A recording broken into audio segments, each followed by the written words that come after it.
ni ambao wamewafuata kwa wema. Huu wema hapa haujatajwa ukoje, sio?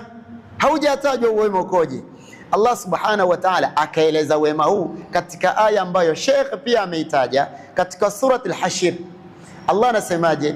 walladhina ja'u min ba'dihim, hadha huwa al-ihsan.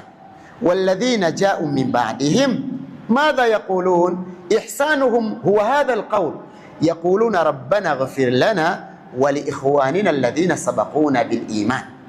Hii ni qawl ambayo inaweza ikawa ni mujarrad at-talaffuz, lakini wakarudi mpaka ndani ya nyoyo zao wakasema wala taj'al fi qulubina ghillan lilladhina amanu, ya rabbi, na usijalie ndani ya nyoyo zetu chuki, kinyongo, hasad kwa wale ambao wameamini.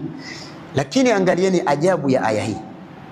Aya hii haikusema wala taj'al fi qulubina ghillan lilladhina sabaquna,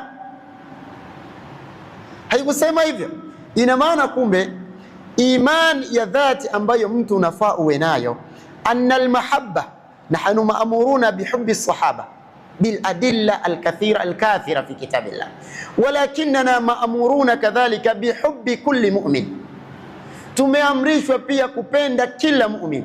Ndio maana sisi tumefika hapa ni ugenini, walilahi alhamd. Ndugu yangu Sheikh Abu Qatada ni mwenyeji, lakini sisi tuko ugenini ijmala, walilahi alhamd. Nahnu nuhibbukum fillah.